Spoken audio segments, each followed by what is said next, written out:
Cricket से जुड़ी तमाम खबरें, वर्ल्ड रिकॉर्ड, आईसीसी रैंकिंग और आने वाली सीरीज के शेड्यूल से बाखबर रहने के लिए सब्सक्राइब करें बी ऑफिशियल चैनल को और दबाएं बेल के बटन को ताकि आप हमारी लेटेस्ट वीडियो सबसे पहले देख सकें।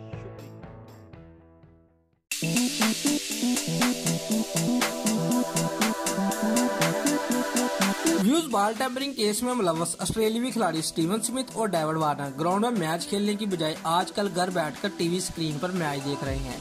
आईपीएल के बाद बिग बैश लीग ने भी इन दोनों खिलाड़ियों को खरीदने से इनकार कर दिया है और अब इनकी नजरें पीएसएल पर है। व्यूज एक वक्त था जब ये दोनों खिलाड़ी पीएसएल का कोई लीग ही नहीं समझते थे और अब इन दोनों खिलाड़ियों का कहना है कि अगर पीएसएल में हमें मौका मिला तो हम जरूर खेलेंगे। व्यूज जैसे ही नजम सेठी के कान में ये खबर पड़ी तो नजम सेठी भी चुप ना रह सके और धुआंधार बयान जारी कर दिया।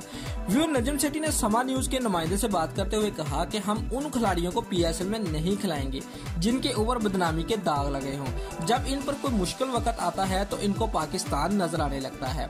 पीएसएल एक साफ शफाफ लीग है। अगर जिस फ्रेंचाइज ने भी इन दोनों खिलाड़ियों को खरीदने की कोशिश भी की तो पीएसएल में उनकी टीम का नाम नहीं रहेगा। हम अपने खिलाड़ियों को माफ नहीं करते तो तुम कौन होते हो? दोस्तों, क्या इन दोनों खिलाड़ियों को पीएसएल में खिलाना चाहिए या नहीं? नीचे कमेंट में अपनी राय का इजहार लाजमी करें। दोस्तों, अगर आपको हमारी ये वीडियो पसंद आई है तो लाइक और कमेंट लाजमी करें और हमारे चैनल को सब्सक्राइब करना मत भूलिए। शुक्रिया।